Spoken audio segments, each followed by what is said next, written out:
Hello everyone, welcome to another episode of our podcast. Today we will talk about moving to a new city. Are you ready? Let's go.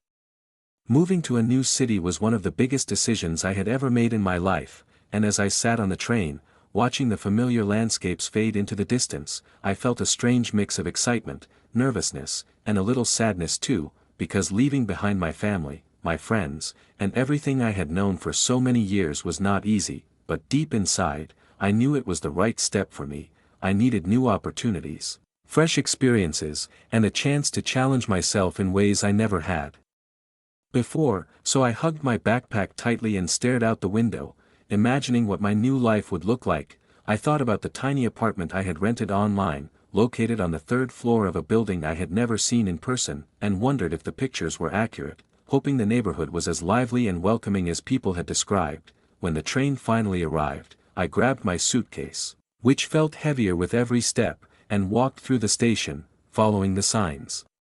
To the taxi stand, I gave the driver the address, and as we drove through the streets of the new city, I looked at everything with wide eyes, noticing the tall buildings, the small shops, the people walking quickly on the sidewalks, and the sound of a city that was already awake and alive. When we reached my apartment, I paid the driver, pulled my suitcase up the stairs because the elevator was out of order, and finally reached the door with the number 3B. I took a deep breath before unlocking it, and when I stepped inside, I was relieved to see that the place looked even better than in the pictures. The walls were painted a soft beige color, the windows were large and let in lots of sunlight, and the furniture, though simple, was clean and comfortable. I set down my suitcase and walked around the apartment, touching the kitchen counter, opening the cabinets, and sitting for a moment on the small gray couch, feeling both exhausted and proud that I had made it this far. After a few minutes, I decided to unpack, hanging my clothes in the tiny closet, placing my books on the shelf by the window,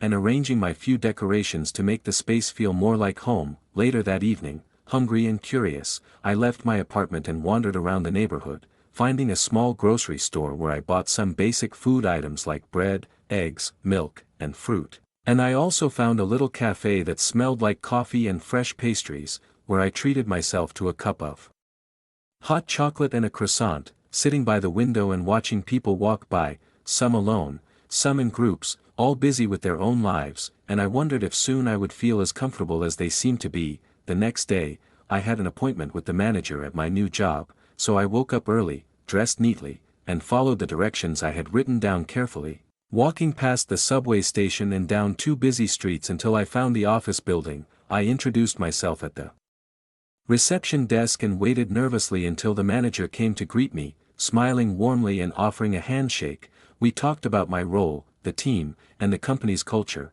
and even though I was nervous, I could feel my confidence growing with every minute, realizing that people here were friendly and willing to help me adjust. During my first week, I focused on learning my new tasks, meeting my coworkers, and getting used to the rhythm of a bigger, faster city. Every evening, I explored a different part of the neighborhood, discovering parks, bookstores, small restaurants, and a library that instantly became my favorite place. On weekends, I took longer trips to see the famous landmarks the city was known for, standing in front of the Grand Museum, the historic theater, and the colorful market filled with art, food, and music. I often thought about my old town and missed it, but every new experience added a piece to my new life. One afternoon, I joined a community group that organized hiking trips and weekend events, hoping to meet new people, and during my first meeting, I talked to a girl named Lisa who had also moved to the city recently. We instantly connected over our shared experiences of feeling lost, excited, and overwhelmed, and soon we were making plans to visit museums together, try new cafes, and even take dance classes. Having a friend made everything feel a little easier, and together we laughed at our mistakes, like getting lost on the subway or ordering the wrong food because we didn't understand the menu. Over time, I learned how to navigate the city, how to choose the best bus routes, where to buy the cheapest groceries, and where to find a quiet spot when I needed a break from the busy streets. I also discovered small joys like finding my favorite bakery, chatting with the friendly woman at the corner store, and watching sunsets from the rooftop of my building. Each little moment made the city feel more like home. My job became more comfortable too, and I even received compliments from my manager for completing a project ahead of time. giving me a boost of confidence I hadn't felt in a long time. Moving to a new city was still challenging, of course, and there were days when I missed my family so much it hurt, when I got lost and felt frustrated, or when I wished I could just walk into a place and have everyone know my name. But those moments became less frequent as I built new memories, new routines, and new friendships. I started calling my family every Sunday afternoon, telling them about my adventures, the new foods I had tried, the funny things that happened at work, and the beautiful places I had visited. They listened, laughed, and supported me, making me feel less alone even from miles away.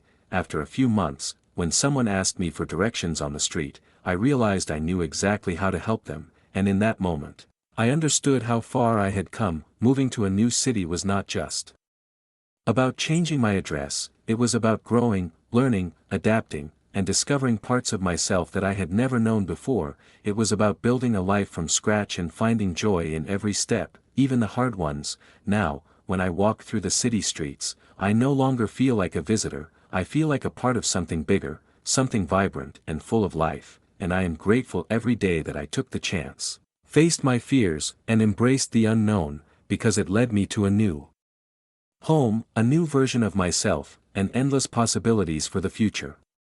So, we have reached the end of our story today. Thank you very much for being with me until now. See you in the next episode.